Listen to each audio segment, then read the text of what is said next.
જય શ્રી કૃષ્ણ મિત્રો. આજે હું તમને કાળના 4 યુગ વિશે વાત કરવા માટે આવ્યો છું. સત્યયુગ, ત્રેતાયુગ, દ્વાપરયુગ અને કળયુગ. બાળપણમાં નાના હતા ત્યારે કહેતા ને સત્ય બોલવું, જાણે કે આપણે બધા જ સત્યયુગમાં જીવતા હોઈએ. પરંતુ સત્યયુગ કે જ્યાં સત્ય, ધર્મ, નિષ્ઠા અને સમર્પણનું શાસન હતું. લોકો પરસ્પર પ્રેમ અને સમર્પણથી જીવતા હતા.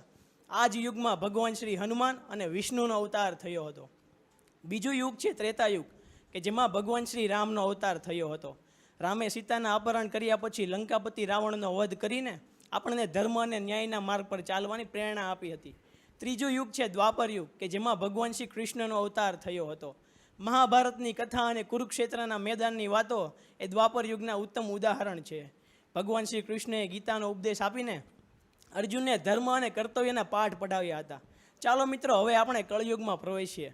કળયુગ એટલે કે આજકાલની દુનિયા, રિયાલિટી. હમણાં જ કળયુગને લગતી એક કલ્કી મૂવી આવી છે. કેટલા લોકોએ જોઈ? હા, કળયુગ એટલે કે કળી, અને કળીને અંગ્રેજીમાં કહેવાય કલ્કી. આ કળયુગની શરૂઆત 17 ફેબ્રુઆરી ઈસવીસન પૂર્વે 3012ના રોજ થઈ હતી, અને જેનું આયુષ્ય 4,32,000 વર્ષ માનવામાં આવે છે. જેમાંથી કળયુગના લગભગ 5,000 વર્ષ જેટલા વીતી ગયા છે. મિત્રો, કહેવાય છે કે કળયુગમાં ધર્મનો વિનાશ અને અધર્મનો વ્યાપ થશે. લોકોમાં સહનશક્તિ અને ધર્મ પર આધાર ઓછો થશે. આધુનિકતા અને ટેકનોલોજીના વિકાસ સાથે સાથે લોકોમાં ઈર્ષ્યા, ધૃણા, દ્વેષ, નફરત જેવી બાબતોનો પણ વધારો થશે. તેથી જ કવિ કળયુગની હકીકત કહેતા કહે છે, ભગવાન છે પણ ભક્તિ નથી, ધર્મ છે પણ આચરણ નથી, સંપત્તિ છે પણ શાંતિ નથી, ઈશ્વર છે પણ આસ્થા નથી, ભાઈઓ છે પણ ભળતા નથી, ભણેલા છે પણ ગણેલા નથી, સુંદર છે પણ સુશીલ નથી, સગાઓ છે પણ સંપ નથી, કુટુંબ છે પણ કર્તવ્ય નથી, સમાજ છે પણ સમજણ નથી, અને છેલ્લે માનવી છે પણ માણસાઈ નથી. મિત્રો, આ તો હજી કળયુગની શરૂઆત થઈ છે. લોકો ભૂખ્યા પ્યાસા અને નાની મોટી ચિંતાઓથી દુઃખી જ રહેશે. કહેવાય છે કે જ્યારે ઘોર કળયુગ આવશે ને, ત્યારે તો મનુષ્યની આયુષ્ય માત્ર 20-30 વર્ષની જ થઈ જશે, અને એમને રોગોથી તો છુટકારો ક્યારેય નહીં મળે.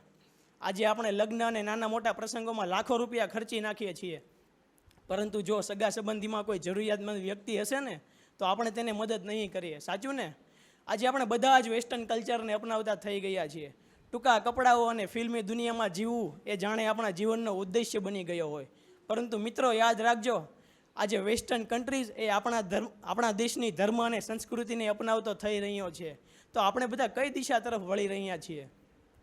આજે વિદ્યાર્થીને ભણવાની ચિંતા, કર્મચારીને સારી નોકરી મેળવવાની ચિંતા, બિઝનેસમેનને સારો નફો મેળવવાની ચિંતા, બધા જ લોકો ચિંતાની માયાજાળમાં ફસાઈ રહ્યા છીએ. આજે લોકોમાં સહનશક્તિ, આત્મવિશ્વાસ જેવી બાબતોનો ઘટાડો થઈ રહ્યો છે. લોકોમાં ઈર્ષ્યા અને દ્વેષનો પણ વધારો થઈ રહ્યો છે. આજે યુવાનો દારૂ અને ડ્રગ્સના મહેફિલમાં ઝૂમી રહ્યા છે, અને લોકોનો ગુરુજી અને શિક્ષકો પ્રત્યેનો આદર ઘટી રહ્યો છે.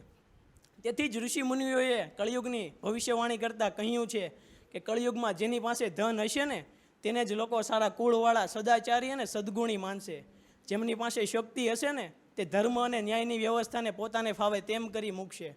લાકડી, વસ્ત્ર અને કમંડળ જેવા બાહ્ય દેખાવ એ બ્રહ્મચારી અને સંન્યાસીઓની ઓળખ બની જશે, અને એકબીજાના વસ્ત્રો અને ચિહ્નો બદલવાથી એક આશ્રમમાંથી બીજા આશ્રમમાં જવાની લાયકાત મળશે.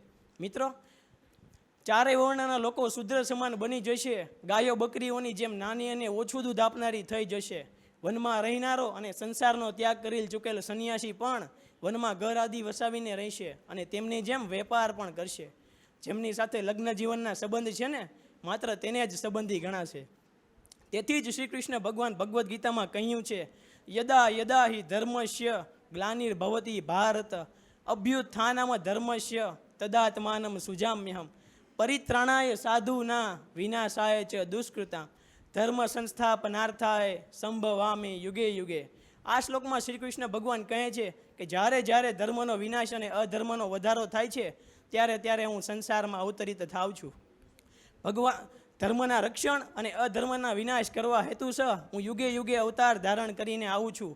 મિત્રો, આપણા સમાજમાં પણ આવા ભગવાનના અંશરૂપી એવા ઘણા બધા લોકો છે કે જે સમાજ, દેશ અને અન્યના પ્રત્યે સમર્પણ અને બલિદાન આપે છે, કે જે દેશ અને સમાજને ઉપર લાવવા માટે ઘણા બધા સામાજિક કાર્યક્રમો અને યોગદાન આપે છે.